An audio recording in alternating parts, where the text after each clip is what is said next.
नमस्कार। एसटिभी च्याटमा यहाँलाई हार्दिक स्वागत छ। म प्रकाश गिरी। एसटिभी च्याटको आजको अङ्कमा हामी चर्चा गर्नेछौँ विपक्षी गठबन्धनको बारेमा। नेपाली कांग्रेसले आफ्नै नेतृत्वमा सरकार निर्माण गर्ने भनेर उसले निर्णय गरेको एक साता भइसकेको छ। त्यसपछि उसले तीन दलको बैठक डाकेको र त्यो छलफललाई अघि बढाएको स्थिति रहेको छ र त्यसमा एउटा महत्त्वपूर्ण पक्ष नेकपा माओवादी केन्द्र जोडिएको छ। उसले सरकारलाई दिएको समर्थन जारी राखेको छ र नयाँ सरकार निर्माण गरौँ भनेर कांग्रेससँग पनि जसपासँग पनि उसले पटक पटक संवाद गरिसकेको छ।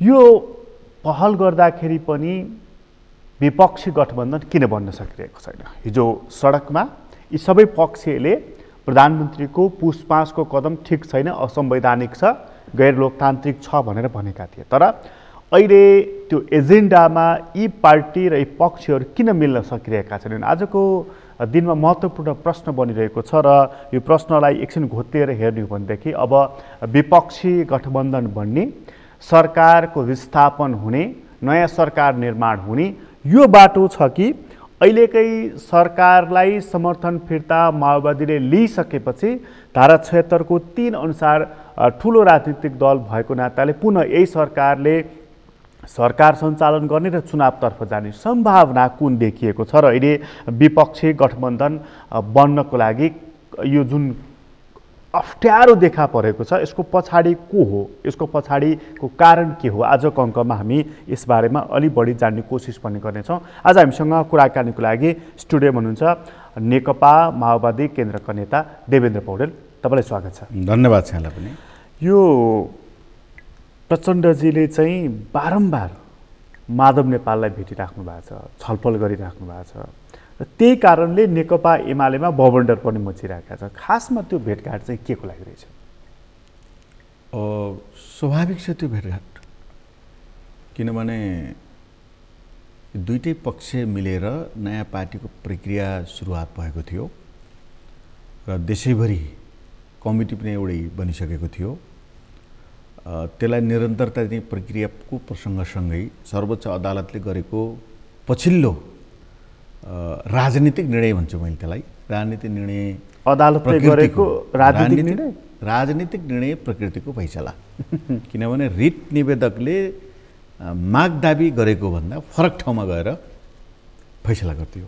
त्यसकारणले त्यो अलिकति कहीँ न कतै फैसलै हो, हामी मान्छौँ अदालत भएको कारणले। तर त्यो चाहिँ रिट निवेदकले माग गरेको भन्दा फरक ठाउँमा गएर पोलिटिकल प्रभाव पार्ने निर्णय गर्यो। त्यसकारणले मैले राजनीतिक निर्णय भने हो।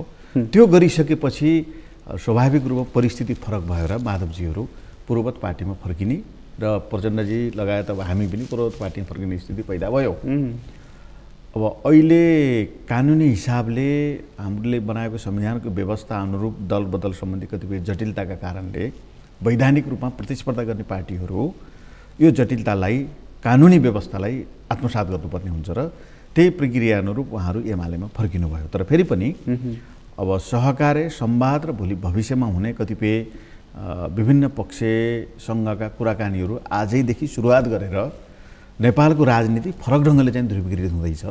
त्यो प्रक्रियामा अगाडि बढ्नको निम्ति माधव नेपाल र प्रचण्डको बिचमा कुराकानी हुनु, प्रचण्ड र शेरबहादुरको बिचमा कुराकानी हुनु, अथवा कहिलेकाहीँ पर्यो भनेदेखि अहिले सरकारको नेतृत्व गरेको पार्टीसँग पनि कुराकानी हुनु अस्वाभाविक होइन, स्वाभाविक हो। फरक ढङ्गबाट ध्रुवीकृत हुँदैछ नेपालको राजनीति तपाईँले भन्नुभयो नि। मलाई त्यस्तो लाग्छ होइन, मैले कस्तो लाग्छ भनेदेखि परिस्थितिले त्यहाँ पुर्याइदिएको छ। ओह्रालोमा गुडुलिरहेको चाहिँ बल एउटा निश्चित बिन्दुमा गइसकेपछि स्थिरता प्राप्त गर्छ र अडिन्छ। अहिलेको राजनीति भनेको ओह्रालोमा गुडिरहेको बल जस्तै छ। किनभने यो पछिल्लो चाहिँ सर्वोच्चको फैसलादेखि लिएर यो 3 महिना संसद विघटन, सर्वोच्चको फैसला, दलबदल सम्बन्धी केही जटिलताहरू र विभिन्न पार्टीमा चलेका छलफलहरू हेर्दा अब कहीँ न कहीँ केही समयभित्रमा नेपालको राजनीति अरू थप मोड लिने सम्भावना प्रबल छ। यो अनुमानका आधारमा मैले भने होइन। नेकपा एमाले भित्रको आन्तरिक अन्तरसङ्घर्षको व्यवस्थापन कसरी अगाडि बढ्छ त्यो हेर्न बाँकी छ। साथीहरू कारबाही हुनुहुन्छ, अरू साथीहरू कारबाहीको लाइनमा हुनुहुन्छ, प्यारलल कमिटी बनाउनु भएको छ, हेर्न बाँकी छ। जसपाभित्र गम्भीर दुई प्रकृतिका कुराहरू छन् त्यहाँ। अहिले त्यो पार्टी इन्ट्याक्ट एकै ठाउँ छ, तर फेरि पनि कसरी कुन पक्षसँग मुद्दाका आधारमा सहकार्य गर्ने कि पद र प्रतिष्ठाका आधारमा सहकार्य गर्ने भन्ने कुरा त्यहाँ गम्भीर छलफल चलेको छ। कङ्ग्रेसभित्रको चाहिँ छलफल पनि महाधिवेशनको प्रसङ्गसँग निकै पेचिलै छ। बरु हाम्रो बिचमा समस्या छैन अब चाहिँ हाम्रो बिचमा अलिअलि अब दल फेरेर जानुभएको साथीहरूको टुङ्गो लाग्यो, जानुभयो, आउनुभयो, त्यस्तो गम्भीर प्रकृतिको मतभेद छैन। अब कसरी चाहिँ संगठनात्मक रूपमा अलि अगाडि बढाउने के गर्ने, देशैभरि नयाँपन कसरी ल्याउने भन्ने कुरा त होला, त्यो बेग्लै कुरा। गम्भीर प्रकृति तपाईँको अहिलेको विश्लेषणमा चाहिँ एमालेमा अहिले जुन देखिएको विग्रह छ, कारबाहीको सिलसिला अझ अघि गयो भनेदेखि त्यो पार्टी टुट्न सक्छ भन्ने। अब मलाई चाहिँ के लाग्छ भने प्रधानमन्त्रीज्यूको स्वभाव हेर्दा केही साथीहरूले चाहिँ राजनेता भनेर प्रशंसा गरिरहनु भएको छ, उहाँलाई लाग्नु स्वाभाविक हो। सदनमा पनि बोल्नुभयो, हिजो पनि केही साथीले बोल्नुभयो, अस्ति पनि के भन्दा पहिलेकोमा पनि बोल्नुभयो कि मान्यजीहरूले अब केही पनि व्यवस्थापन गर्न नसकेको लिडरको रूपमा मैले बुझ्छु। मैले पनि भेटेको थिएँ केपी ओलीजीलाई, किनभने 2/3 प्राप्त गरेको दलको म्यानेज गर्न सक्नु भएन। जनताले 2/3 दिएको नि स्थायित्व र स्थिरत्वको निम्ति, त्यो नसकेर अर्को पार्टीका सांसदहरू चोर्न हिँड्नुभयो, आफ्नै म्यानेज गरेर भए हुन्थ्यो नि। अनि आफूलाई पदको निम्ति सकुशल 5 वर्ष ग्यारेन्टी गरेका पार्टीभित्रका साथीहरूसित गरेको सहमति कार्यान्वयन नगरेर, त्यसप्रति इमान्दार नबनेर उहाँले चाहिँ आफ्नो दल भन्दाखेरि 1 नम्बर अध्यक्ष म नै सर्वसर्वा हुँ, तर म्यानेज गर्दाखेरि आफ्नो दल केही पनि म्यानेज गर्नु भएन। तेस्रो, अदालतले गरेको फैसलापछि पार्टी छोडेर बाहिर गएका साथीहरू चाहिँ अरू सबैसँग विदा भएर आफ्नै पार्टीमा फर्किँदाखेरि एकपटक पनि उहाँले भेटघाट गरेर जे भयो इतिहासको समीक्षा गरौँ, अब मिलेर जाउँ भन्ने कुरा गर्नु भएन र कारबाही गर्नुभयो। सबै श्रृङ्खला हेर्नु होला। यी चाहिँ धेरै कुरा भन्न जरुरी छैन। विपक्षी पार्टीलाई अब कतिपय अन्तर्राष्ट्रिय सम्बन्धहरू सुधार्ने, चीनसितको कस्तो सम्बन्ध थियो हाम्रो, कति खोजेको थियो चिनिया कम्युनिस्ट पार्टीले चीनले नेपालसित सम्बन्ध बनाउन, त्यो पनि चाहिँ बिग्रो। भारतसितको सम्बन्ध पनि झिकझ्याकमै छ होइन, कहिले चर्का देशभक्तिका कुरा गरेर कटाक्ष रूपमा अभिव्यक्त गरेर उहाँले वाइवाई पाउने, कहिले चाहिँ गम्भीर प्रकारको चाहिँ गोप्य वार्ता गरेर सब ती छोडेर चाहिँ नि आफ्नो सरकार बचाउनको निम्ति गम्भीर त्यस प्रकृतिका कुराहरू गर्ने कुराले अब देशको राष्ट्रिय राजनीति, विकास र समृद्धिको योजना, अन्तर्राष्ट्रिय समस्या सम्बन्ध सुधारको प्रक्रियामा अब हँसी मजाकका रमाइला कुरा बाहेक प्रधानमन्त्रीको व्यवस्थापन मैले देखिनँ। त्यस कारणले अब एमाले भित्रको चाहिँ म्यानेजमेन्ट उहाँकै नेतृत्वमा अरू कसैले दोस्रो पुस्ताले गरेछ भने गर्ला, उहाँको त्यो पूर्वाग्रही मानसिकताले त्यो पार्टी चाहिँ सकुशल म्यानेज हुन्छ भन्ने मलाई लाग्छ। उहाँ म्यानेज गर्ने दिशामा अघि बढेको देख्नुहुन्छ पार्टीले? मैले देख्दैन, भनेको उहाँको एटिट्युडले चाहिँ त्यो टुक्रिने नै हो। त्यो एकदमै त्यो चाहिँ उहाँको शैलीका कारणले हामी सकुशल कहिले प्रधानमन्त्रीको विरोध गरेका थियौँ? यही टेबलमा तपाईँसँग यही उसमा कतिपट्टि आएर प्रधानमन्त्रीलाई चाहिँ हामी साथ दिन्छौँ, हाम्रो प्रधानमन्त्री, हामीले चुनेको प्रधानमन्त्री गर्वका साथ बनायो होइन र हामीले सदनमा चाहिँ सबै दल सांसदहरूले समर्थन गरायो होइन, दलको चाहिँ बैठकमा सबैले समर्थन गरेर कहीँ विरोध गरेका थिए। पार्टीभित्र एका साथीले पार्टीको बैठकमा पार्टीको सुझाव सल्लाह मान्नुहोस् बनायो, लिखित रूपमा पार्टी चाहिँ स्थायी समितिको अत्याधिक बहुमत हुँदाखेरि पनि पार्टीले औपचारिक रूपमा तपाईँ यो पदबाट हट्नुहोस् भन्ने निर्णय त गरेका थिएन। छलफल गर्दाखेरि होइन, कतिपयले चाहिँ तपाईँले छोडेर अर्कोलाई दिनुहोस् भने होला, कतिपयले चाहिँ पार्टीसित सल्लाह गर्नुहोस् भने होला, तर निर्णय के थियो भने पार्टीसँग पनि सल्लाह गर्नुहोस्, यति हो निर्णय। पार्टीसित सल्लाह गर्नु पर्दैन पार्टीबाट निर्वाचित भएको प्रधानमन्त्रीले। अनि यी सबै कुराले मेरो अनुभूति के हो भनेदेखि उहाँको चाहिँ मान्छेलाई रसिलो पार्ने क्षमता छ, कुराले, शब्दले, प्रस्तुतिले अलिकति मान्छेलाई सुनाउँ जस्तो त पार्ने कला छ, त्यसको मैले उ गर्दिनँ। तर म्यानेज गर्ने हिसाबले खोइ त प्लान 25 वर्षमा समृद्ध मुलुक बनाउने उहाँले अहिले पनि सुखी नेपाली समृद्ध नेपालको कुरा हिजो पनि गरिरहनु भएको छ, खोइ त्यसको श्रृङ्खला। उहाँले त्यही कलाले, त्यही शब्दहरूको प्रयोगले अहिले जसपालाई इङ्गेज गराइराख्नु भएको छ र विपक्षीहरूको भनेको तपाईँहरूले जुन एउटा गठबन्धन निर्माण गर्न कोसिस गरिराख्नु भएको छ त्यसलाई असफल पारिराख्नु भएको छ भन्यो भने त्यो कुरा ठिक हुन्छ? अब नेपालको राजनीति यति बेला अहिले पनि मैले भने निकै चाहिँ यति धेरै तरङ्गित र तरलीकृत छ, कतिखेर कहाँ गएर थिउरिने ठेगान छैन। त्यसको प्रभाव स्वाभाविक रूपमा अरूसँग पनि परेको छ।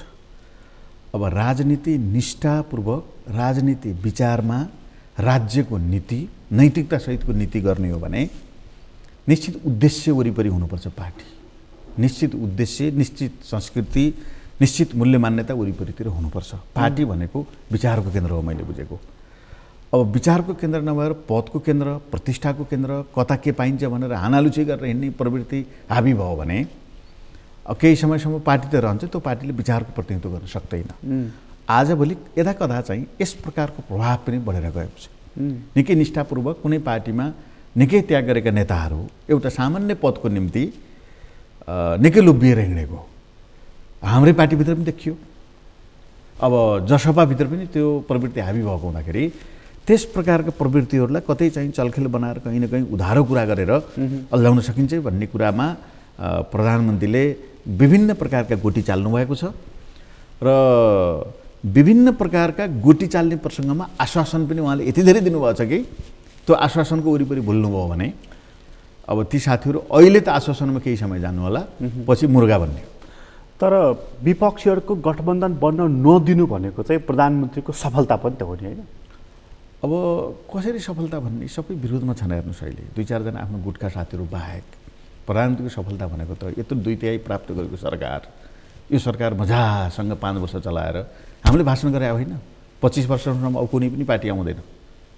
केपी ओलीको नेतृत्वमा यो पहिले 5 वर्ष जान्छ, त्यसपछि गएर हामी चाहिँ अर्को 10 वर्षमा मध्यम स्तरको देश बनाइन्छ, अर्को 10 वर्षमा समृद्ध मुलुक बनाइन्छ। अब अरूका दिन गए भनेर भने होइन, मेहनत गरेर सक्नु पर्दैन थियो। अनि यी केही पनि नगरेर अनि संसद भङ्ग गर्ने, आफ्नै दलभित्रका साथीहरूसित कटाक्ष गर्ने, कुन बेला कुन शब्दले कसले विरोध गरेको थियो भन्ने कुरा डायरीमा लेखेर राख्ने, अनि त्यसलाई चाहिँ हिर्काउँछु भनेर हाँसी मजाकको रूपमा सबैलाई चाहिँ हान्दै हिर्काउँदै हिँडेपछि हामी अगाडि बढ्न सक्छौँ। त्यस कारणले त यहाँले भनेको कुरा सफलता होइन, अलिकति रनबुल्लामा पार्ने, चटकेले रनबुल्लामा पार्छ नि कहिलेकाहीँ मान्छेहरूलाई चाहिँ हो कि होइन जस्तो गरेर, त्यस्तै प्रकृतिको कला चाहिँ उहाँको छ। त्यो कला चाहिँ अब एकाध केही पार्टीहरूलाई र तपाईँलाई चाहिँ महिने चाहिँ मन्त्रालय पनि तपाईँलाई भयो होइन, तपाईँको जेलभित्रका सब मुद्दा मामिला पनि सब म मिलाइदिन्छु, अब यो पटक चाहिँ मलाई सपोर्ट गर्नुहोस् भनेर उहाँले भन्नुभएको छ र उहाँको मात्रै कुराले हो जस्तो मलाई लाग्दैन। यसमा अर्को नेपालको वामपन्थी आन्दोलनलाई कहीँ न कहीँ छेदविच्छेद पार्नको निम्ति यही अवसर हो, यही बेला अझै चाहिँ टुक्रा टुक्रा पारिदिनु पर्छ भनेर कतिपय शक्ति केन्द्रहरू पनि अब कसैलाई एकदम तोकेर त मैले भन्न सक्दिनँ, तर त्यो चलखेल पनि चलेको र त्यसले पनि कहीँ न कहीँ प्रभाव पारेको छ र तिनीहरूको गोटी कहीँ न कहीँ चाहिँ प्रधानमन्त्री पर्नुभएको छ। नत्र यत्रो वामपन्थी जनमत सबै उहाँ कहाँ केन्द्रित थियो, टुटफुट विभाजनतिर गएको छ, त्यसपछि त्यसै रमाउनु भएको छ उहाँ। यो अहिले विपक्षीहरूको गठबन्धन बन्न नदिनुमा अथवा विलम्ब हुनुमा पनि विदेशीहरूको चलखेल छ भन्ने लाग्छ तपाईँलाई? मलाई जहाँसम्म लाग्छ राष्ट्रको हिसाबले मित्र राष्ट्र कसैलाई पनि संस्थागत रूपमा दोष लाउन म चाहदिनँ, तर नेपालको यो पछिल्लो परिवर्तनमा नेपालमा रहेको वामपन्थी जनमतलाई छेदविच्छेद पार्नको निम्ति नेपालमा वामपन्थी जनमत अगाडि बढिरह्यो भने आफ्नो असुरक्षा र आफ्नो चाहिँ दलाली नेपाल राष्ट्र हुँदैन भन्ने कुराको बोध हुनेहरूले कहीँ न कहीँ यो प्रक्रियालाई ध्वस्त पार्ने, अब भएको एमालेलाई पनि फुटाउने, माओवादीलाई पनि फुटाउने, माओवादी र एमालेलाई पनि एकटा आउन नदिने, अरूलाई जुन्न पनि नदिने, अनि त्यस्तो छेदविच्छेद बनाएर चुनावमा लैजाने र चुनावी प्रक्रियाद्वारा नै सिद्धाउने कामको सुरुवात गरेका छन्। कम्युनिस्ट पार्टीको नामै फेर्नुपर्छ किन चाहियो कम्युनिस्ट पार्टी भन्ने मत राख्ने ओलीजी युवाको रूपमा यी चाहिँ प्रक्रियाको पदको कारणले गोटी बन्नुभएको छ। नत्र उहाँले म राजीनामा दिन्छु, म नेकपा इन्ट्याग राख्छु, मैले प्रस्ताव गरेको मान्छेलाई प्रधानमन्त्री बनाइयोस् होइन, म चाहिँ पद कुरा ठुलो होइन, म चाहिँ क्रान्तिको निम्ति परिवर्तनको निम्ति यो पार्टी यो देशको वामपन्थी आन्दोलनमा बचाएर अगाडि बढ्छ भनेको सब नतमस्तक भएर वाइ केपी ओली भनेर हिँड्ने स्थिति हुन्थ्यो। उहाँकै कारणले नेपालको वामपन्थी आन्दोलन चाहिँ धुजा हुँदैछ। यो पछिल्लो प्रकरणमा उहाँले अब समाटेर लिएर गएको उहाँले सम्हाल्न सक्नु भएन। अरूका नै कम्युनिटी होलान्, अरू सब चाहिँ रेडिमेड छन्, ठिकठाक छन्, 100% चाहिँ चोखा छन् मैले भन्दिनँ, तर अहिले यो जोगाउने पोइन्टमा उहाँ हुनुहुन्थ्यो। हामीले प्रस्ताव पनि गऱ्यौँ, हामी केही साथीहरूले गएर उहाँका नजिकका साथीहरूसित प्रधानमन्त्रीबाट उहाँले छोड्नुहोस्, त्यसपछि गएर पार्टी लिडरको हिसाबले छलफल चलाएर चाहिँ अर्को कोर्समा जाउँ र वामपन्थीको सरकार बनाऊँ। अब यो त भन्दाखेरि पनि उहाँ तयार हुनुभयो। अब यो त जोगिएन, नेकपा जोगिएन, माओवादी केन्द्र एकातर्फ भयो, एमाले अर्कोतर्फ भयो, एमालेमा पनि विग्रहको सङ्केत अघि तपाईँले भनिहाल्नुभयो। अब कारबाहीका सिलसिलाहरू अघि बढ्यो भनेदेखि त सायद अपमानको विष पिएर माधव नेपालहरू धेरै समय बस्नुहुन्न होला, अलग अभ्यास उहाँहरूले गर्नुहुन्छ होला भन्ने अहिले राजनीतिक बजारमा त्यो अनुमान त छँदै नै छ। भने मतलब चाहिँ कम्युनिस्ट पार्टीहरू 1/2, 2/3 र अझै बढी हुन्छ कि भन्ने आशंका। यसलाई विसर्जन गर्ने अहिले तपाईँले भन्नुहुन्थ्यो नि भिडबाट गुल्टिएको छ अन्त्य हुने भनेको चाहिँ निर्वाचनबाट पूर्ण रूपमा निस्तेज अथवा हार गराएर पराजित गरेर सिद्ध्याउने, त्यहाँ पुगेर विश्राम लिन्छ भन्नु खोज्नु भएको हो। अब मैले अलिकति गतिशीलताको अर्थमा त्यो भनेको एकदम गतिशील, पोजिटिभ गतिशील होइन कि अस्थिर प्रकारको गतिशीलको चाहिँ बल गुडिरहेको छ भन्ने अर्थमा मैले भनेको। ओह्रालोतर्फ जाने भने त त्यही नै हो। अब सबै सिद्धिन्छन् जस्तो त मलाई लाग्दैन होइन। अब ओलीजीले पनि केही न केही पोजिसन कायम गर्नु होला। प्रचण्डले पनि देशका 77 जिल्लाका सबै वडामा आफ्नो उपस्थिति भएको हुँदाखेरि, आफ्नो सङ्गठनात्मक आधार पुरै चाहिँ छेदविच्छेद भएर सिद्धिएको अवस्था नभएको हुँदाखेरि केही न केही त्यो जगलाई सुदृढ गर्नुभयो भने परिस्थिति चाहिँ अलिकति आफ्नो पोजिसनमा केही न केही होला वा निर्वाचन कसैसित सहकारी होला। त्यस कारणले यो पुरै सिद्धिन्छ भन्ने त मलाई लाग्दैन। अब माधवजीहरूले पनि एउटा कोर्स लिनु होला, उहाँले पनि उहाँहरूले लिने कोर्स चाहिँ अलग पार्टीकै हुन्छ र त्योसँग सहकार्य गर्ने ध्रुवीकरण। मलाई व्यक्तिगत रूपमा भन्नुहुन्छ भनेदेखि अब यो एक प्रकारले भएको ध्रुवीकरण सफल भएन। कुरा सही थियो, वामपन्थीहरू एक ठाउँ हुनु, स्थायित्वको निम्ति जनतासित मत माग्नु, त्यो मतलाई जनताले अनुमोदन गर्नु निकै चाहिँ जनताको माग अनुरूप भएको थियो। तर व्यक्तिगत स्वार्थका कारणले पर्दा पछाडिबाट यो वामपन्थी जनमतलाई कहीँ न कहीँ छेदविच्छेद पार्नु पर्छ भन्नेहरूका प्रभावका कारणले यो अलिकति चाहिँ बगिरहेको छ। मलाई जहाँसम्म लाग्छ फरक स्थितिले अब फेरि ध्रुवीकरण हुन्छ। त्यो ध्रुवीकरण अब कहाँ ध्रुवीकरणतिर जान्छ भनेदेखि यो अहिलेको प्रणाली कसले ल्याएको हो, अहिलेको प्रणाली अहिलेको सिस्टमको निम्ति हिजो जसले चाहिँ योगदान गरे, बलिदान गरे, लडे भिडे, कहीँ न कहीँ उनीहरू चाहिँ यो प्रणाली जोगाउनुको निम्ति एक ठाउँ नहुने हो भने फेरि 47 भन्दा पछाडि देश फर्किन्छ भनेको। यसको प्रष्टै सङ्केत भनेको प्रचण्डजी र माधव नेपालको बिचमा चाहिँ एक किसिमको सहकार्य हुन्छ, चुनावी सहकार्य। अब अहिले नै त मैले भन्न सक्दिनँ, तर चाहिँ कहीँ न कहीँ अब माधवजीहरूले कि त सबै कुरा सहेर बस्नु पर्यो कि सबै कुरा सहेर आत्मसमर्पण गरेर चाहिँ सिद्धिनु पर्यो। सिद्धिनु भनेको उहाँले चुनावमा नै अहिलेको शैलीले कुनै पनि टिकट पाउनुहुन्न र काहीँ कतै पनि उहाँहरूले सम्बोधन गर्नुहुन्छ जस्तो मलाई लाग्दैन। नसच्चिने भने अब सच्चिएर गरेर आउनुभयो भनेदेखि त हाम्रो पनि उहाँहरूसित एकता हुन्छ, ओलीजीहरूसित हुनै सक्दैन हामीले भन्दैनौँ। कमजोरी भयो सबै मिलेर जाउँ भनेदेखि त के फरक पर्यो र, हुँदै हुँदैन त हामीले भनेको छैनौँ नि। तर अब अहिले जुन तरिकाहरू अपनाइरहनु भएको छ ती तरिकाहरू हेर्दाखेरि अब माधवजीहरूलाई निकै अस्चिलो हुन्छ।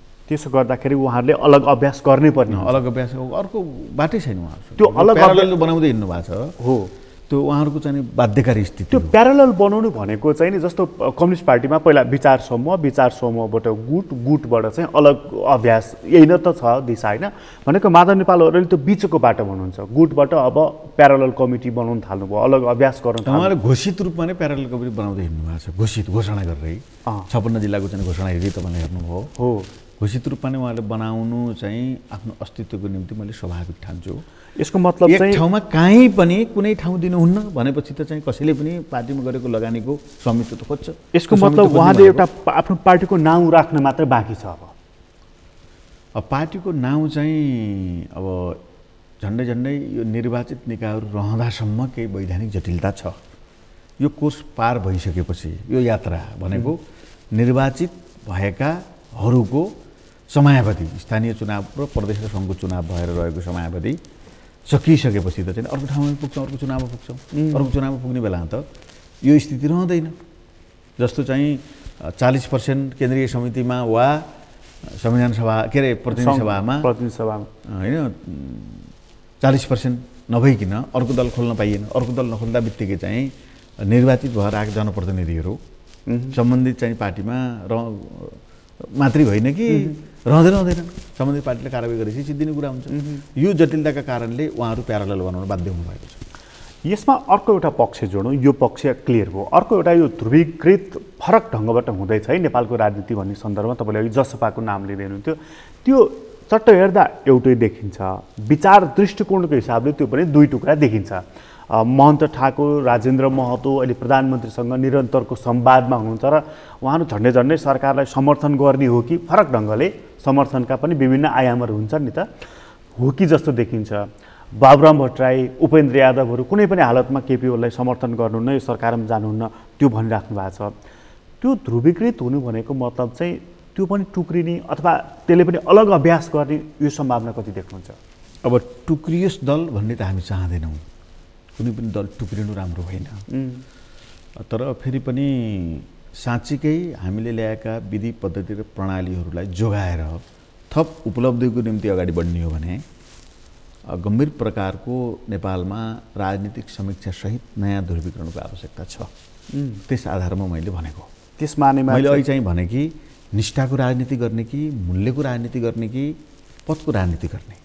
निष्ठा, मूल्य र जनताको राजनीति गर्ने भने जनताले लडेर आएका, जनताले सङ्घर्ष गरेर प्राप्त गरेका उपलब्धिहरूको जो रक्षा गर्नु, ती उपलब्धि प्राप्तिको निम्ति मेहनत गर्नेहरू, लगानी गर्नेहरू, दुःख कष्ट गर्नेहरू एक ठाउँमा आउनु र देशको राजनीतिलाई सँगाल्नु आजको इतिहासको आवश्यकता हो। यो यहाँले भनेको चाहिँ जसपाभित्रको कुरा पनि खास गरी यो सङ्घीयता, यो धर्मनिरपेक्षता, अहिलेको कतिपय प्रणालीहरू, समावेशी समानुपातिक मौलिक हक, यी कतिपय कुराहरू संविधान लेख्नको निम्ति त्यहाँभित्र जस्तो बाबुरामको कुरा, बाबुराम चाहिँ हाम्रो पार्टीमा हुनुहुन्थ्यो, हामीले पनि साथ दिएको लिडर हो होइन। अब यी मुद्दाहरूको पक्षमा भविष्यमा हुनुहुन्छ हुनुहुन्न भन्ने प्रश्न त उठिहाल्छ नि। उपेन्द्रजी यी मुद्दाहरूको बारेमा हुनुहुन्छ हुनुहुन्न, यी मुद्दाको बारेमा त हिजो सडकमा गम्भीर प्रकारको आन्दोलनमा हुनुहुन्थ्यो उहाँहरू। यी मुद्दाहरू घुम्न थाले भने पदको निम्ति दौड्दै उता जानुहुन्छ कि यी मुद्दा बचाउन आउनुहुन्छ भन्ने कुरा त ध्रुवीकरणसित जोडिएको छ नि। अब माओवादी आन्दोलनभित्रका पनि विभिन्न टुटफुट छन्। अब विप्लवजीहरूले के गर्नुहुन्छ, वैद्यजीहरूले के गर्नुहुन्छ होइन। त्यसपछि गएर अरू कतिपय चाहिँ साना साना वामपन्थी लेफ्टिस्ट प्रभाव भएका साथीहरू पनि छन्, उहाँहरूले यी मुद्दाहरूलाई कसरी लिनुहुन्छ। नेपाली काङ्ग्रेसभित्रकै अन्तर्सङ्घर्ष त्यहाँ पनि फरक खालको छ होइन। जे गरे पनि चाहिँ विदेशीले चलाएको गोटी अथवा यहीँ कतै केही त्यस्तै प्रकारको स्वार्थको निम्ति हामीले गडजोड गरिरहौँ, टिकिरहौँ भन्ने हो भनेदेखि एउटा स्थिति होला। तर निष्ठाको राजनीति, मूल्यको राजनीति अलिकति अगाडि बढाउने हो भने नयाँ ध्रुवीकरणको आवश्यकता छ। अहिले भइरहेकै भइरहेको स्थितिलाई जनताले विश्वास गर्ने अवस्था पनि छैन। अब अरूको नआउँदाखेरि बाध्यताले मानिरहेछन्। एजेन्डाको हिसाबले चाहिँ तपाईँले भनिहाल्नु भने पार्टी भनेको जब एजेन्डा रहन्छ, पार्टी रहन्छ, विचार भएन भने त्यो पार्टी रहेन, त्यो त भिड भइहाल्यो भनेको। विचारको हिसाबले चाहिँ तपाईँहरू माधव नेपालहरू, बाबुराम उपेन्द्र यादवहरूको बिचमा अबको निर्वाचनको ताका एक किसिमको ध्रुवीकरण हुनसक्छ भन्ने सङ्केत गर्दै हुनुहुन्छ तपाईँ? अब मलाई त्यस्तो लाग्छ, यदि साँच्चीकै केही गर्ने हो भने साँच्चीकै चाहिँ अलिकति प्राप्त भएका उपलब्धिहरूलाई रक्षा गरेर अरू थप उपलब्धिको निम्ति अगाडि बढ्ने हो भने शक्ति पनि चाहियो। तर तपाईँको यो शक्ति आर्जन गर्नलाई एकले अर्काको अस्तित्वलाई ग्रहण पनि गर्नु पर्यो। एकले अर्काको अस्तित्वलाई ग्रहण गरियो भने शक्ति आर्जन हुन्छ। त्यो ग्रहण के को निम्ति भन्दा आधारभूत रूपमा विचार मिल्ने शक्तिहरूको बिचको कहीँ न कहीँ त्यो ग्रहणीकरण हो। त्यसो भएर चाहिँ मैले देखेको चाहिँ यो पनि एउटा कहीँ न कहीँ अब कुराले ल्याए त होइन, जस्तो चाहिँ बाबुराम र प्रचण्डको बिचमा अलग पार्टी बनाउनु भयो, अन्त जानुभयो, अलग अलग हुनुभयो उहाँहरू। अब अहिले चाहिँ प्रस्तुतिहरू, शैलीहरू मिल्न थाल्यो। उपेन्द्र र चाहिँ प्रचण्डको मिल्न थालिरहेछ, माधवजी र प्रचण्डको मिल्न थालिरहेछ। त्यस कारणले चाहिँ साँच्चै यो कोर्स अगाडि बढ्यो भने चुनावसम्म जाँदा यसले एउटा आकार लिन सक्छ, नयाँ ध्रुवीकरण हुनसक्छ। अहिले तपाईँहरू विपक्षी गठबन्धन निर्माणको चरणमा हुनुहुन्छ, संवाद भइराखेको छ। संवादले कुन आकार लिन्छ त्यो त आगामी दिनले देखाउँदै जानेछ। जसपाले चाहिँ एउटा यदि तपाईँहरूलाई मात्र सधैँ हामीले समर्थन किन गरिराख्नुपर्छ, हामी नै पनि त नेतृत्व गर्नको लागि काबिल छौँ, सफल छौँ भनेर त्यहाँ दुईजना नेताहरूको नाम आइरहेको हामीले देखिरहेका छौँ। एकजना डाक्टर बाबुराम भट्टराईको, अर्को महन्त ठाकुरको। यो विपक्षी गठबन्धन चाहिँ ल ठिक छ, प्रचण्डजीले भनिहाल्नुभयो कि म त्यति धेरै आतुर छैन कि नेतृत्वको लागि भनेर। कङ्ग्रेसले पनि अलिकति अल्छी नै गरिराखेको छ यो नेतृत्वको सन्दर्भमा। तर अब त्यसो हो भनेदेखि ल ठिक छ, जसपालाई नै अघि बढाएर सरकार निर्माण गरौँ भन्ने तहमा तपाईँहरू पुग्नुहुन्छ? अब यो हाम्रो तर्फबाट प्रश्न छ, प्रचण्डले आफ्नो पक्षमा दललाई अगाडि सारेर लिडरसिप लिने कुरा गर्नुभएको छैन। मलाई जानकारी छैन, त्यो चाहिँ गर्नुभएको छैन। स्वाभाविक रूपमा सदनभित्र प्रतिपक्षको भूमिकामा रहेको र नेकपा एमाले अहिले अदालतको फैसला पछिको नेकपा एमाले पछिको दोस्रो दल भनेको कङ्ग्रेस। त्यसो भएर कङ्ग्रेसलाई तपाईँहरू नेतृत्व गर्नुहोस् भन्नु स्वाभाविक छ र हाम्रो तर्फबाट संस्थागत निर्णय नै तपाईँहरूले चाहिँ नेतृत्व गर्नुहोस्। अब यो असंवैधानिक कदम त्यसपछि गएर यो कतिपय क्रियाकलाप र गतिविधिहरू चाहिँ वैधानिक छैनन्, संविधान विपरीत कामहरू भए, अस्थिरतातिर देश चाहिँ जान थाल्यो, कता के हुन्छ भन्ने कुरा टुङ्गै छैन। यस्तो स्थितिमा यो सरकारको विकल्प दिनु जायज हुन्छ। हामीले यो कदमलाई असंवैधानिक भनेका हो भनेदेखि विकल्प दिनुपर्छ र विकल्प दिनेको पहिलो अथोरिटी चाहिँ अधिकार भनेको प्रतिपक्षमा रहेको दोस्रो दल कङ्ग्रेस नै हो। कङ्ग्रेसलाई पहल गर्नुहोस् हामीले भनेका छौँ। अब कङ्ग्रेस र माओवादीले मात्रै त गणित पुग्दैन, जसपा पनि चाहियो त्यहाँ। अब जसपा पनि चाहिएको हुँदाखेरि कङ्ग्रेसले ठिक छ म दोस्रो दल भए पनि सहमतिको निम्ति यसो गरौँ भनेर अरूलाई प्रस्ताव गर्न राजी हुन्छ भने हामीलाई आपत्ति छैन। हामीलाई आपत्ति छैन। तपाईँहरूले चाहिँ स्वाभाविक रूपमा कङ्ग्रेसलाई तपाईँहरू नेतृत्व गर्नुहुन्छ। ठिक छ, होइन माओवादीले लिनुहोस् भने पनि हामीलाई आपत्ति छैन। होइन अब सहमतिमा जसपालाई बनाऊ तर चाहिँ सरकारको विकल्प दिउँ। अहिले के भयो र भन्दाखेरि मानव एकछिन उदाहरणको निम्ति महन्तजी 3 दलको सहमति भएर प्रधानमन्त्री प्रस्तावित क्यान्डिडेट बन्नुभयो भने के फरक पर्यो र? मधेसको पात्र हुनुहुन्छ उहाँ, होइन? अब हुनै हुन्न भन्ने त केही भएन नि। त्यसको लागि पनि तपाईँहरू त्यसको लागि हामी राजी छौँ। जसपा खुलिराखेको छैन नि, त्यहाँनिर दुईवटा प्रष्टै धार देखिन्छ। एउटा प्रधानमन्त्री ओलीतर्फ नै अलिकति लहसिएको देखिन्छ, अर्को धारले चाहिँ होइन वैकल्पिक गठबन्धन निर्माण गर्नुपर्छ भन्ने देखिन्छ। यो के टुटपुटमा जान्छ यो? अब यो उहाँहरूको कुरा हामीले भन्ने कुरा भएन। यहाँले भने जस्तै चाहिँ दुईवटा धार कहीँ न कहीँ महसुस हामीले पनि गरेका छौँ, सार्वजनिक रूपमा पनि बोलिरहनु भएको पनि छ। तर अब फेरि पनि संस्थागत निर्णय गरेर नै यो सरकार अहिले भएको बहालवाला सरकारको विकल्पमा आओस् त्यही कामना हामी गरेका छौँ। जसपाले नखुलेसम्म तपाईँहरूले चाहिँ सरकारलाई दिएको समर्थन भएन पक्नु म भन्न ठिक हो, खुल्नु भएन भने तपाईँले भन्न खोजेको कुरा मैले बुझेँ। अब हामीले चाहिँ समर्थन गरिरहनु पर्ने बाध्यता रहँदैन, हामी फिर्ता लिन्छौँ। हामी निर्णय गरिसकेका छौँ। किनभने 30 दिनको काउन्टडाउन सुरु हुन्छ हामीले विश्वासको मत फिर्ता लिन बित्तिकै। 30 दिनभित्रमा वैकल्पिक सरकार बन्ने स्थिति रहेन। बहुमतले भने ठुलो दलको प्रक्रियामा 76 को 3 मा जान्छ। 76 को 3 मा जाँदा बित्तिकै ठुलो दल नेकपा एमाले छ। अब सबैले कङ्ग्रेस र जसपालाई यही नेकपा एमालेकै ओलीजीकै नेतृत्व चाहिएको छ र उहाँहरू गणित पुर्याउन तयार हुनुहुन्न भनेदेखि त हामीले भन्ने कुरा केही पनि भएन। हामीले विकल्प दिउँ भनेको हो। त्यस्तो स्थितिमा चाहिँ हामी फेरि सरकारको पछि लाएर हिँड्ने कुरा हुँदैन। हामी विश्वासको मत फिर्ता लिन्छौँ। अब विश्वासको मत फिर्ता लिनको लागि तपाईँले कति समय चाहिँ लिनु? होइन, हाम्रो हातमा छैन।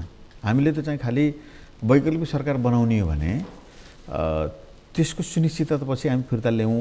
यो 30 दिनको कुरा प्रक्रियामा किन प्रवेश गराउने भनेर मात्रै। पहिला तपाईँहरूले चाहिँ त्यो अविश्वासको प्रस्ताव दर्ता गर्नको लागि 1-2 मिनटमा हामी तयार छौँ, निर्णय गरिसकेका छौँ। त्यसमा कुनै फरक पर्दैन। कसैले शङ्का म सार्वजनिक टेलिभिजन मार्फत मैले भन्न चाहन्छु, स्थायी समितिको बैठकले हामी अब विश्वासको मत चाहिँ फिर्ता लिने भनिसकेका छौँ। निर्णय गरिसकेका छौँ। हामीले खालि डेट मात्रै कहिले भन्ने कुरा सबै प्रदेशमा क्लियर गरिसक्यो। तपाईँहरू पुरेको गण्डकी प्रदेशमा क्लियर गरेर मन्त्री फिर्ता आइसक्नु भयो। पुरेको चाहिँ के? बागमती प्रदेशमा फिर्ता आइसक्नु भयो। पुरेको चाहिँ जसपा र कङ्ग्रेसले सरकारको विकल्प दिने हो भनेदेखि अविश्वास प्रस्तावको सहमति हुन्छ भने अविश्वास प्रस्तावको प्रसङ्गसँगै हामीले फिर्ता लिन्छौँ सहमति गरेर भने। यहाँनिर एउटा कन्डिसनको कुरा गरौँ, जस्तो कङ्ग्रेसले लौ हामी सरकार निर्माण गरौँ भनेर उसले भन्यो, तपाईँहरू र उनीहरूको बिचमा सहमति भयो। तर जसपा खुलेन अथवा उसले चाहिँ मानिलिनुहोस् कि न प्रधानमन्त्री ओलीलाई समर्थन गर्यो न विपक्षी गठबन्धनलाई, ऊ मौन बस्यो। हाम्रो यसमा कुनै पनि चाहिँ छैन। उसले भनि पनि राखेको छ हाम्रो 3-4 बुँदा छन्, ती 3-4 बुँदा जसले पुरा गर्छ हामी त्यतैतर्फ लाग्ने भनेर उसले आफ्नो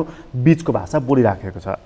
ऊ प्रधानमन्त्रीलाई पनि समर्थन गर्दैन, यता तपाईँहरूको गठबन्धनलाई पनि गर्दैन भनेदेखि त प्रधानमन्त्री केपी ओलीकै सरकार कायम रहन्छ तर अल्पमतमा रहन्छ। त्यसपछि त संविधानको धारा 76, 4, 5, 6 हुँदै 7 मा पुग्छ, किनभने कसैको पनि सरकार बन्दैन र अल्पमतकै सरकारले चुनावको घोषणा गर्नुपर्ने ठाउँमा त्यो पुग्छ। अबको कोर्स त्यही नै देखिराख्नु। अब चाहिँ जस्तो जसपाले निर्णय गरेन भने जसपाले नै त्यतै लान खोजेको प्रश्न हुन्छ। चुनाव जसपाले नै अब म बिना गणित पुग्दैन भन्ने त जसपालाई थाहा छ। यहाँले जुन धारा 76 का श्रृङ्खला भन्नुभयो नि, त्यो उहाँहरूले पनि हेर्नु भएको छ। अब उहाँहरूले चाहिँ वैकल्पिक सरकारको बारेमा निर्णय नगर्नु भनेको त्यतै गइदियोस् भन्ने हो। त्यो भनेको अहिलेको सरकारसित कहीँ न कहीँ सहमति, कहीँ न कहीँ भित्र रूपमा चाहिँ सहमति मिलाएको प्रश्न हुन्छ त्यहाँ। यदि उहाँले त्यसो गर्नुभयो भने हामी विश्वासको मत फिर्ता लिन्छौँ।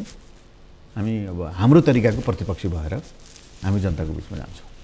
यो सरकारले केपी ओलीकै सरकारले नीति तथा कार्यक्रम र बजेट ल्याउन पाउँछ कि पाउँदैन? त्यो दिनसम्म तपाईँहरू कुर्नुहुन्छ कि कुर्नुहुन्न? अब जेठ 15मा ल्याउनुपर्छ। त्यो संविधानमै प्रष्ट रूपमा उल्लेख भएको व्यवस्था हो। जेठ 15 यहाँले भनेको प्रश्न र अहिले मैले दिएको उत्तर एउटै हो। किनभने 30 दिनको यदि अविश्वास प्रस्ताव दर्ता गरियो भने 30 दिन कुर्नु पर्दैन,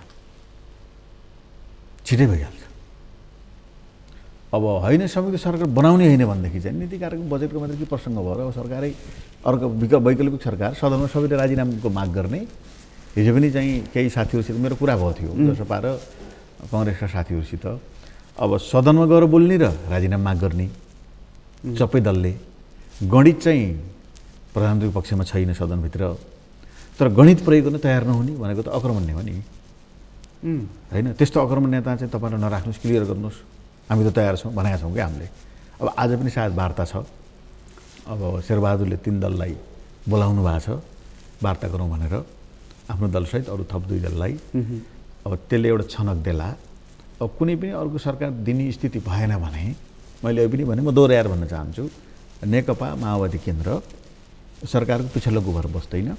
हामीलाई जिम्मा लिनुपर्ने कारण केही पनि भएन। अब सरकारले गरेर हाम्रो नराम्रो सबै कामको जस अब जस उसिल लिन्छ नि सरकारले। यतिन्जेलको चाहिँ तपाईँहरूले पनि जिम्मा लिनुपर्ने हुन्छ होइन? समर्थन मन्त्री क्याबिनेटमा हुँदासम्मको हामीले जिम्मा लिन्छौँ। क्याबिनेटमा हाम्रो जुन दिन त्यसो भन्दाखेरि पनि हिजोको अस्तिको दिनसम्मको चाहिँ लिनु पर्यो। किनभने हिजो चाहिँ बल्ल तपाईँहरूले 4 जना साथीहरूलाई तपाईँहरू सांसद रहनु भएन है भनेर कारबाही गर्नुभयो भनेको अस्तिको दिनसम्मको चाहिँ जिम्मा लिनु। संयुक्त सरकारको वैधानिक अस्तित्वमा हामी रहँदासम्मको जिम्मा नैतिक रूपमा हामीले लिनुपर्छ। त्यसपछिको हामीले जिम्मा लिँदैन। अब जिम्मा नलिने कुरा प्रक्रिया सुरुवात भइसक्यो नि। हाम्रो त प्रतिनिधित्व छैन सरकार। त्यो 4 जना साथीहरूलाई कारबाही गरेर चाहिँ के सन्देश दिनुभएको? अनि 4 जना यो कारबाहीको प्रसङ्ग होइन, त कमन सेन्सको कुरा हो। उहाँले पनि अहिले वक्तव्य दिएको टिप्पणी दिएको मैले हेरेँ। अहिले पनि कान्तिपुरमा हाम्रो टुकबहादुरजीले प्रतिक्रिया दिएको मैले हेरिरहेको थिएँ। एउटा पार्टी छोडेर अर्को पार्टीमा कोही जान्छ भने अनि त्यो छोडेर गएको चाहिँ पार्टीले वाइ गर्छ त? कमन सेन्सको कुरा हो नि। उहाँले जानकारी भइकन उहिले उहाँहरूले भाषण गर्दै हिँड्नु भएन। मैले प्रभु शाहको प्रतिक्रिया हेरेको थियो। उहाँले पद ठुलो कुरो होइन, हामी चाहिँ यो पदको कुरा बुझेर गएका कारबाही गरेर पनि सहन्छौँ भनेर भाषण गर्दै हिँड्नु भएको छ त उहाँहरू। अब उहाँहरू हुने नेकपा एमालेको चाहिँ कुनै ठाउँको इन्चार्ज, कुनै ठाउँको चाहिँ जिम्मा अध्यक्ष हुनुभएको छ। अब अनि यो पार्टीको चाहिँ पद लिइरहने भन्ने कहाँ हुन्छ? त्यसो भए किन कारबाही गर्नु भन्नु पर्खनै छैन कि? स्वाभाविक हो नि। काङ्ग्रेसको कुनै मान्छे हाम्रो पार्टी आयो भने काङ्ग्रेस राख्छ आफ्नो पार्टी यहाँ। त्यो त कुनै ठुलो कुरै भएन। उहाँहरू चाहिँ जानी बुझिकन त्यहाँ जानुभएको। त्यतिखेर चाहिँ मन्त्रीको कुरा थियो, मन्त्री हुनुभयो। अब त्यति मात्रै चाहना थियो कि विचारले नै जानुभएको उहाँहरूको कुरा हो। व्यक्तिगत रूपमा मैले केही टिप्पणी गर्न चाहन्न। तर यो कारबाहीमा पर्नु भएन त? उहाँको पनि फरक प्रसङ्ग छ। उहाँ राष्ट्रिय सभाको हुनुभयो, उहाँहरू प्रतिनिधि सभाको हुनुभयो। प्रतिनिधि सभा राष्ट्रिय सभाको प्रक्रिया फरक भएको हुँदाखेरि हामी बादलजीको प्रक्रिया अगाडि बढाउँछौँ। कि चाहिँ उहाँ नेगोसिएसनमा हुनुहुन्न नेगोसिएसनमा भनेको त्यो 7 जना साथीहरू जो अहिले मन्त्री भएर नेकपा एमालेको बागमती प्रदेशको इन्चार्ज हुनुहुन्छ बादलजी। नेकपा एमाले बागमती प्रदेशको इन्चार्ज कि अध्यक्ष के हुनुहुन्छ? अनि नेकपा माओवादीको हुन मिल्छ? हामी उहाँहरूले त आफै त्यो पार्टी छैन भनेर वक्तव्य दिनु पर्थ्यो। हाम्रो पदहरू चाहिँ हामी छोड्यौँ। बाबुरामले त बरु त्यो इमान्दारी देखाउनु भएको थियो। पार्टी छोड्दा गएर संसदको पद समेत छोडेर त्यति पनि नैतिकता देखाउन सक्नु पर्थ्यो कि साथीहरूले त। मैले योभन्दा अरू केही भन्न चाहन्न। हाम्रै साथीहरू हुन्, भोलि उस्तै परेर सहकार्य गर्नुपर्ने हुनसक्छ। तर फेरि पनि बाबुरामले पार्टी छोड्दा पार्टीबाट राजीनामा दिनुभयो, प्रतिनिधि सभाबाट राजीनामा दिनुभयो। म त्यो पार्टीमा छैन भनेर सकुशल भनेर बिदा हुनुभएको हो। अनि अर्को पार्टीको गएर पद लिने, पार्टीको पद, राज्यको पद, अनि यो पार्टीको चाहिँ बाट निर्वाचित भएको पदबाट चाहिँ उता गएर पद लिने कुरा कसरी मिल्छ त नि? त्यस कारणले त्यो मिल्ने कुरा होइन। निरङ्कुशताको पनि हद भयो भनेर प्रभु शाहजीको प्रतिक्रिया रहेछ। त्यो चाहिँ त उहाँलाई नै सोध्नु होला। त्यो निर्वाचित सांसदलाई यसरी हटाउनु भनेको चाहिँ होइन, त्यो चाहिँ संविधान बनाउँदाखेरिको व्यवस्था हो। त्यो उहाँले मात्रै बनाएको संविधान होइन, सबैले बनाएको संविधान हो। मेरो हिजोको साथी पनि हुनुहुन्छ, उहाँ कानुनको विद्यार्थी पनि हो, कानुनको मन्त्री पनि हुनुभएको। उहाँ कानुनको विद्यार्थी, कानुनको मन्त्री भएकोले संविधान राम्रोसित हेर्नु भएको छ। एउटा पार्टी छोडेर अर्को पार्टीमा गइसकेपछि दलबदल सम्बन्धी संविधान गरेको व्यवस्था अनुरूप संसारभरि नै त्यो हुन्छ। निर्वाचन यही अवस्थामा भयो भने नत्र माधवजी फर्केर जानुहुन्थेन नि, त्यही अप्ठ्यारो भएर जानुभयो। नत्र त हाम्रो एउटै पार्टी बनाइसकेको थियो नि, कमिटी अध्यक्ष हुनुभएको थियो, उहाँ दुईवटा अध्यक्ष हुनु देशभरि भाषण गर्दै हिँड्नुभएको थियो, त्यता प्रदर्शनहरू भए। त्यो त त्यही बाध्यताले उहाँले चाहिँ संविधान हेरेर बुझेर अप्ठ्यारो हुन्छ अब होइन, गलत निर्णय त गर्यो तर अब अदालतको फैसला मान्दिनँ भन्न त मिलेन। त्यसो भएर उहाँ त्यहीँ जानुभयो। त्यो कुरा त प्रभुजीहरूलाई टोपबहादुरजीहरूलाई लाग्छ नि त। त्यसो भएर हाम्रो लामो माओवादी एकदम लचिलो भएर लामो टाइम दिएर उहाँहरूलाई सोच्नको निम्ति, विश्लेषण गर्नको निम्ति, संविधान अरू कानुनविदहरूसित सुझाव लिनको निम्ति लामो समय दियो। तपाईँहरूले चाहिँ स्थिति स्पष्ट गर्नुहोस् भनेर पत्र पठायो। बुझ्नु होला, तपाईँहरूको स्थितिको स्पष्ट गर्नुहोस् भनेर पत्र पठायो। भित्रमा उहाँहरूसित कुराकानी गर्ने टिम बनायो, कुराकानी गर्यो। कुराकानी गरेपछि उहाँहरू चाहिँ त्यही पार्टीमा रहने भन्नुभयो।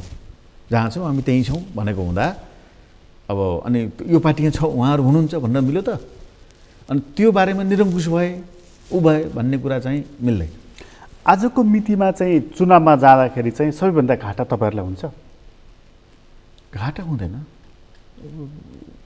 कहीँ न कहीँ कतै न कतै सहमति भएर निर्वाचनमा प्रतिस्पर्धा गर्न जाने भयो भनेदेखि हामी आँटेर जान्छौँ। जनताले दिएको फैसला हामीले स्वीकार्ने कुरा हुन्छ। बाहिर चर्चा सुन्दैछौँ कि प्रचण्डजी पनि निर्वाचन क्षेत्र बदल्दै हुनुहुन्छ, उहाँ असुरक्षित महसुस गरिराख्नु भएको छ भनेर।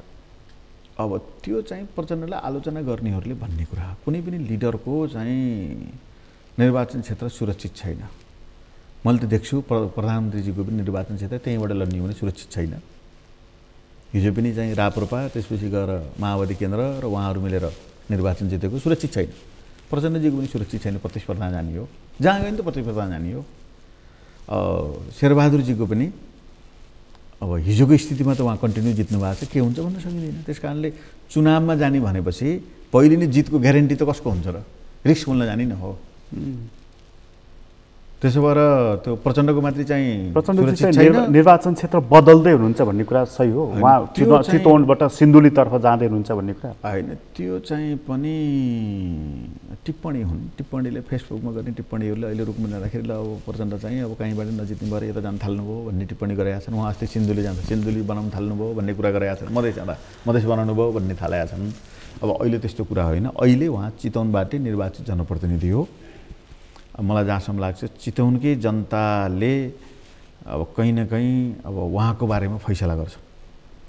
चितवनको जनताले हामी जिताउँछौँ, तपाईँ उठ्नुहोस् भनेर विश्वास प्रकट गरे भनेदेखि जानुहुन्छ। जिते पनि हारे पनि तपाईँले चितवन छोड्न पाउनुहुन्न भनेपछि उहाँ प्रतिस्पर्धा गर्न जानुहुन्छ चुनाव भयो भने होइन। त्यस कारणले त्यो जहाँ जानुभयो वहीँ चुनावको तयारी गर्न जानुभयो कि भन्ने टिप्पणीका आधारमा यहाँले भने जस्तै अनुमान बाहिर गरे हुन्। अहिले त्यो निष्कर्षमा उहाँ पुग्नु भएको छ। राजनीतिक घटनाक्रम कहाँ पुगेर अडिन्छ त्यो यसै भन्ने अवस्था अझै पनि छैन होइन। अझै पनि घटनाक्रमहरूले कुन रूप लिन्छ, कुन मोड लिन्छ, अझै पनि पर्खनुपर्ने हेर्नुपर्ने छ। तर बजारमा टिप्पणी के छ, राजनीतिक बजारमा र सत्ता निकट मानिसहरू के भन्छन् भने वैशाखमा निर्वाचनको घोषणा हुन्छ, मङ्सिरमा निर्वाचन गर्ने गरी, र यो निर्वाचनमा माओवादीको स्थिति निकै कमजोर प्रकृतिको हुनेछ भनेर उहाँहरू भन्न थाल्नु भएको छ। कति यसबारेमा तपाईँहरू जानकारी? अब यो निर्वाचन आवश्यक छैन अहिले 2 वर्षलाई, हाम्रो व्यवस्था होइन, संविधानले प्रणालीले विधिले पनि त्यो भन्दैन। कथम कदाचित अपवादमा चुनाव भयो भने हामी प्रतिस्पर्धा गर्न तयार छौँ र हिजोको जुन पोजिसन हो माओवादीको घट्दैन। तपाईँले लेखेर राख्नु होला, हिजोको चाहिँ स्थिति भन्दा कमजोर हुन्छ भन्ने हिजोको स्थिति त एमालेसँग सहकार्य गर्दाखेरिको स्थिति हो होइन। एमालेसित सहकार्य नगर्दाखेरि पनि त स्थानीय चुनावमा त गरेका थिएन एमालेसित सहकार्य। भोट हेर्नुहोस् त, एमालेसित सहकार्य गरेका थियो र स्थानीय चुनावमा 1-2 ठाउँ कङ्ग्रेससित सहकार्य गरे हो। अहिले पनि ओलीजीले त्यसैको आलोचना गर्नुहुन्छ। त्यो पनि चाहिँ मतपत्र खाएर चेतेर निलेर बत्ती निभाएर यसो गरेर उस्तो केही पनि होइन। सबै दलका प्रतिनिधि त्यहाँ बसेका छन्, कर्मचारी बसेका छन्, पुलिस उगेर हुन्छ। अनि मान्छेले मत यसो पारेर चाहिँ अर्को मान्छेलाई घोषणा गर्ने कुरा हुन्छ, त्यहाँ सम्भव हुन्छ? ल हिजो जनयुद्धका बेला बन्दुक थियो केही गरे होला नि भन्दा बरु सुहाउँछ। अहिलेको प्रतिस्पर्धामा जम्मै वरिपरि घेरा लाएर मत गर्ने हो। एउटा मतमा कहीँ चिन्ह छोयो भनेदेखि त्यहाँ विवाद हुन्छ। त्यो मतगणना गर्न बस्नेहरू त्यहाँ प्रतिनिधि हुन्छन्, पुलिसले त्यहाँबाट हेरेका हुन्छ, दलका प्रतिनिधिहरू त्यहाँ बसेर हेरेका हुन्छन्, गण्य कर्मचारीहरू चाहिँ बसेका हुन्छन्। अनि मतपत्र निलेर खाएर त्यसपछि गरेर यसो गरेर चाहिँ जिताएको भन्ने आलोचना अहिले पनि गर्नुहुन्छ, सब झुटो थियो। तर मिलेको चाहिँ हो, मिलेको चाहिँ हो, मिलेर गनेरै मत ल्याएको हो। स्वयं प्रधानमन्त्री त्यसो भन्दैनुहुन्छ होइन, एकाध भनेको चाहिँ भरतपुरै हो। एकाध पनि अन्त छोडिदिनुहोस्, भरतपुरमा कङ्ग्रेससँग मिलेर चुनाव लड्या, जित्या। तर मतपत्र निलेर अँधेरो पारेर खाएर होइन, धाँधली गरेर होइन, मिलेर जित्या। यसपटक अब नमिलिकन जितिन्न भन्ने प्रश्न गर्न पाउनुहुन्छ उहाँहरूले, त्यो त बेग्लै कुरा हो। मिलेर भोट धेरै ल्याएर जित्या। यसपटक चाहिँ तपाईँहरू चुनावबाट भाग्दै हुनुहुन्छ, प्रधानमन्त्री चाहिँ छिटै चुनाव गर्न चाहनुहुन्छ र कङ्ग्रेस पनि यही लाइनमा छ भन्ने कुरा चाहिँ कति सत्य हो? अब यो चुनावको घोषणा नगर्नको निम्ति गर्नुभएको थियो प्रधानमन्त्रीले। संसद विघटन गर्न चुनावको डेट नतोकिकन घोषणा नगरिकन विघटन गर्न पाइन्न भनेर उहाँले चाहिँ गर्नुभएको हो। वैशाखमा चुनाव त भएन, अहिले पनि मङ्सिरको हल्ला छ होइन। अब चुनाव चाहिँ कहीँ न कहीँ कतै न कतै राष्ट्रिय सहमति नभइकन जबरजस्ती एउटा दलले एउटा व्यक्तिले गर्छु भनेर हुँदैन। चुनाव त कहीँ न कहीँ प्रक्रियामा हामी जानुपर्ने हुन्छ। संविधान छ, कानुन छ, अदालत छ, के हुन्छ किन गरे चुनाव भनेर कसैले अदालतमा हाल्लेला, विवादित होला। अहिले त सजिलो छैन नि, त्यत्रो चाहिँ हामीले पार्टी बनायौँ, अदालतले फैसला गरेर चाहिँ 3 वर्ष पहिले पुऱ्याइदियो। हाम्रो दिमागमा अनुमानै थिएन। त्यस कारणले कानुनी हामी प्रक्रियामा गइसकेपछि विभिन्न प्रकारका बलिया संस्थाहरू पनि सक्रिय छन्। ती संस्थाहरू विधान, संविधान, पद्धति, प्रणाली, दल सबैको चाहिँ सहमतिमा लाने हो चुनावमा भनेको। त्यस कारणले सबैको सहमतिमा जानको निम्ति एकजना कसैले घोषणा गर्दैमा चुनाव भइहाल्छ भन्ने मलाई लाग्दैन। यो चुनावको कुरा नि जस्तो अहिले यो विपक्षी यहाँले चाहिँ दोहोऱ्याइतिर सोध्नुभयो, प्रतिपक्ष भइहाल्यो भनेदेखि हामी तयार छौँ नि, प्रतिनिधित्व गरिहाल्छौँ हामीले। यो चुनावी यो जुन सरकारको कुरा छ नि, जस्तो अहिले प्रधानमन्त्रीले अल्पमतकै भए पनि सरकारले निर्वाचनको घोषणा गर्छ भन्ने उहाँहरूको भनाइ आइरहेको सुनिन्छ। तपाईँहरू विपक्षी गठबन्धन निर्माण गर्न लागिराख्नु भएको छ। यसको पछाडि चाहिँ यी दुवै सरकारले, चाहे त्यो अल्पमतको सरकारले होस् या गठबन्धनको सरकारले होस्, त्यसले निर्वाचन गर्ने कुराको ग्यारेन्टी गर्ने र निर्वाचनमा जाने, त्यसकारण निर्वाचन सरकारको नेतृत्व हामीले गर्न पाऊँ भन्ने कुराकै रसाकसी हो अहिले। अब त्यो कसैको होला, हाम्रो दलको होइन। हाम्रो दलले अहिले भर्खर चुनाव गरौँ भन्दैन, 2 वर्ष ओलीतिर भनेको छैन। हाम्रो दलले असंवैधानिक कदम चालेको, संसद विघटन गरेको प्रधानमन्त्रीलाई कहीँ न कहीँ अरू गणित पुग्ने दलहरू पनि सहमति भएर वैकल्पिक सरकार दिउँ, प्रधानमन्त्रीले नेतृत्व गरेको पार्टीलाई पनि सहमतिमा ल्याउँ, त्यसपछि निषेध गरौँ भने होइन, निषेध गरेर चल्दैन, सहमतिमा ल्याउँ र सहमतिका आधारमा हामीले चाहिँ निर्वाचन गर्नुपर्छ कि के गर्नुपर्छ सहमतिका आधारमा गरौँ भन्ने प्रयत्न हाम्रो अन्तिमसम्म रहन्छ। त्यसले मात्रै सिस्टम बच्छ, पद्धति बच्छ, प्रणाली बच्छ। अन्यथा अब आफूलाई रिस उठ्यो भने संसद विघटन गर्ने, आफूलाई रिस उठ्यो भनेदेखि चाहिँ संविधान मिच्ने, आफूलाई रिस उठ्यो भनेदेखि चाहिँ जे पनि गर्नेतिर गइयो भनेदेखि कानुनी राजको स्वतः अन्त हुन्छ, गणतन्त्र, लोकतन्त्र धरापमा पर्छ। यो 76 को धाराहरूको प्रयोग गर्दै अब अघि हामीले जसपाको एङ्गलबाट चर्चा गऱ्यौँ भने उसले कसैलाई पनि समर्थन गरेन भनेदेखि त यही सरकारले पनि समर्थन प्राप्त गर्दैन, विपक्षी गठबन्धन पनि बन्दैन, त्यसपछि निर्वाचनको ढोका खुल्छ। त्यति बेला अल्पमतकै सरकार भए पनि केपी ओलीको सरकारले चुनावको घोषणा गर्छ, संवैधानिक प्रावधान नै छ।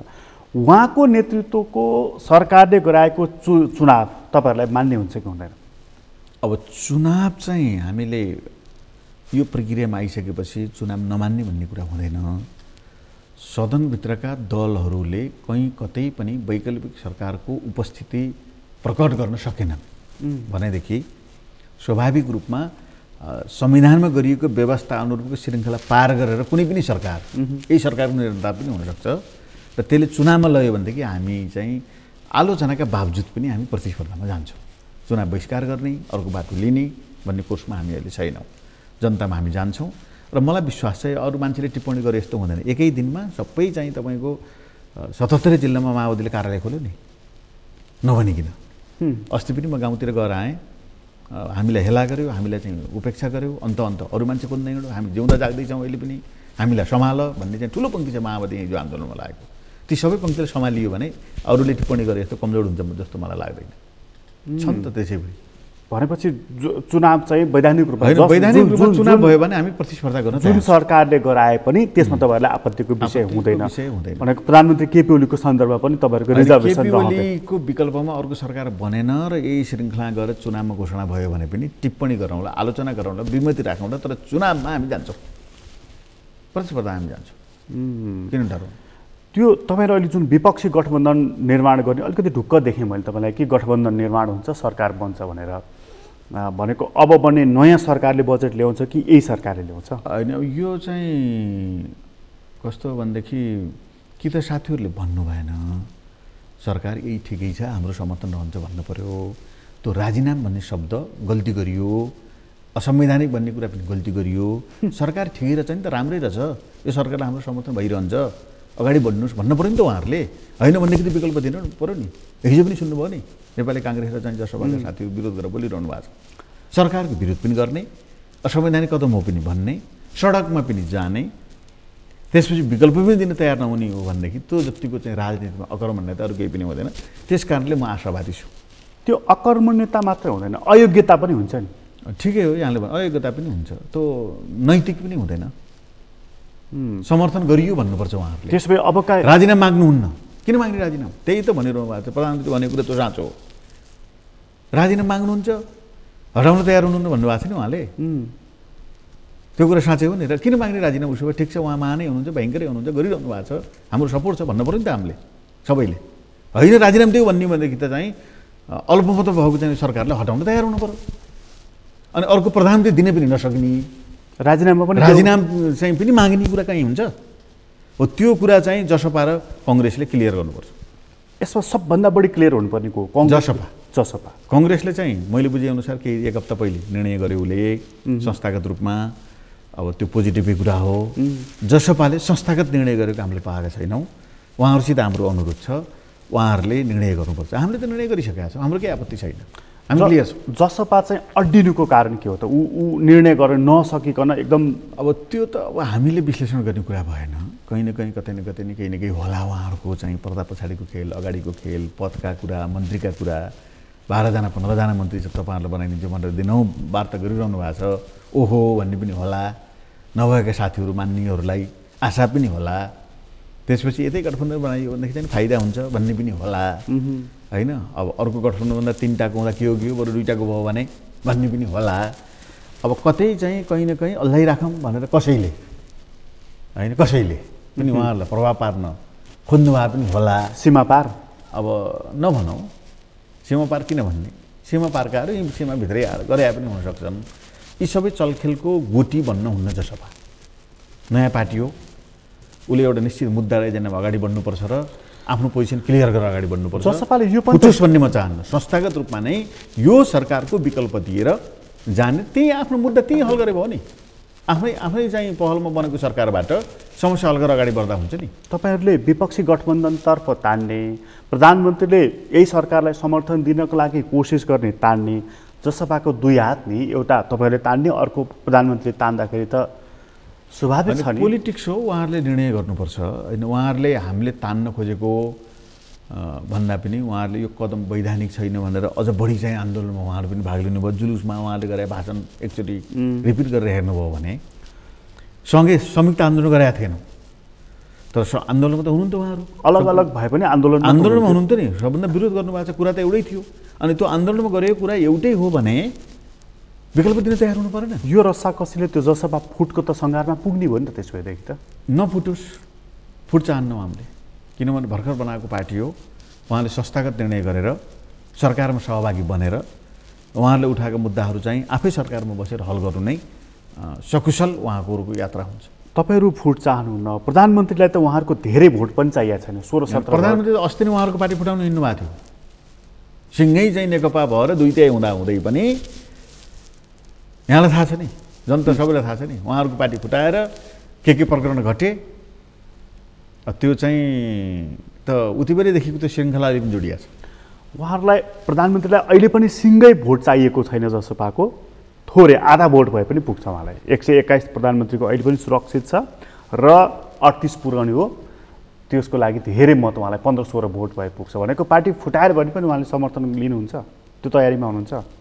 अब प्रधानमन्त्रीले वास्तवमा नीतिको राजनीति गरेको भएदेखि आफूले विघटन गरेको प्रतिनिधि सभा सर्वोच्चले पुनस्थापना गरेपछि उहाँले चाहिँ नैतिक रूपमा म रहन्न भनेर राजीनामा दिनु पर्थ्यो।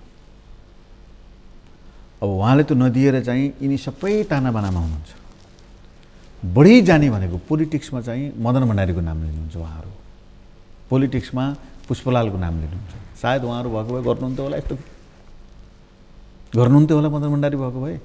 मैले बुझेअनुसार त मदन भण्डारी भएको भए प्रधानमन्त्रीको पद उतिखेर छोडेर नेकपालाई एकीकृत गर्नुको निम्ति अपिल गरेर होइन, मेरो निम्ति चाहिँ पद कुनै ठुलो कुरा होइन, म चाहिँ समृद्ध समाजवादको प्रक्रियामा अगाडि बढ्न चाहन्छु, पार्टी एक ठाउँ राख्छु, मैले पद छोडेँ, सब अरू बाँकी रहेको वामपन्थी पनि एक ठाउँ हो भनेर अपिल गर्नुहुन्थ्यो।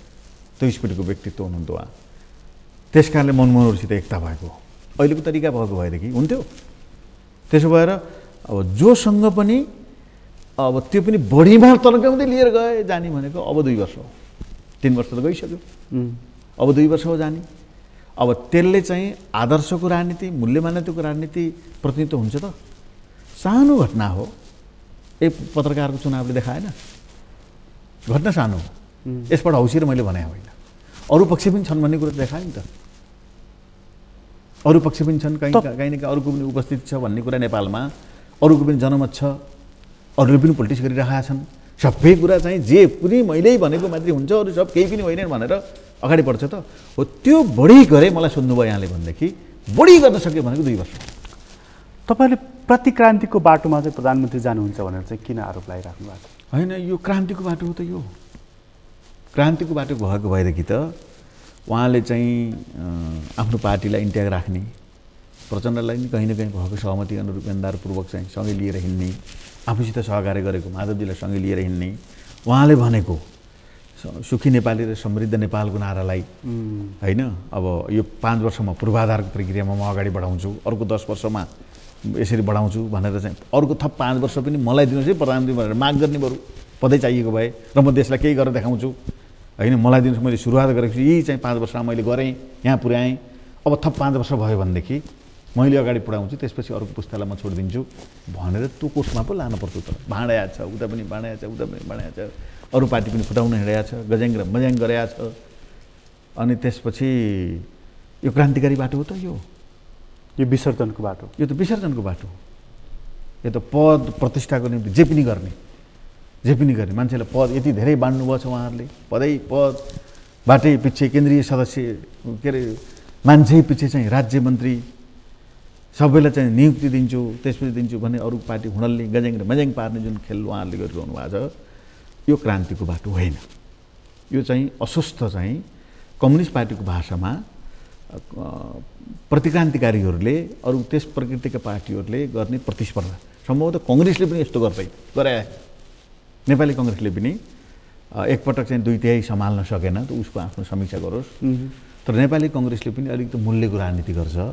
विगतमा चाहिँ अरू पार्टीसित भएका सहमतिहरू कार्यान्वयन गरेको छ, हिस्ट्री छ, इतिहास छ, तर अहिले त हामीले त केही देख्दैन, आफ्नो पार्टीभित्रको सहमति पनि छैन, केही छैन, गज्याङ र मज्याङ, कता हो होइन। मैले भनेको कुरो मान्नु भएन भनेदेखि विघटन गर्छु भनेर चाहिँ राष्ट्रपति कहाँ दलको बैठक बसिरहेको सुनिन्छ हामीले। ठिक थियो अस्ति गरेको, रियलाइजेसन कहीँ छ, मैले जे गरेँ त्यही ठिक छ भनेर उहाँले चाहिँ जो गर्नुभएको छ। मैले बुझेअनुसार यो क्रान्तिको कुनै श्रृङ्खलाको क्रान्तिको बाटो होइन, यो पद र चाहिँ जिम्मेवारी दिएर मान्छेलाई अल्झाएर रोमान्समा मान्छेलाई रणभुल्लोमा पारेर अब यो सरकार टिकाएर चाहिँ शक्तिद्वारा शक्ति आर्जन गरेर चाहिँ आफ्नो पावर प्रकट गरेर टिक्छु भन्ने बाहेक यो क्रान्तिको बाटो होइन। तपाईँलाई धेरै धेरै धन्यवाद छ। आदरणीय दर्शकबिन, तपाईँलाई पनि धन्यवाद। आज हामीले कुराकानी गऱ्यौँ देवेन्द्र पौडेलसँग, उहाँसँगको कुराकानी अहिलेलाई यति नै। एसटिभी च्याटबाट म प्रकाश गिरीलाई बिदा दिनुहोस्। सगरमाथा टेलिभिजन हेर्दै गर्नुहोला। नमस्कार।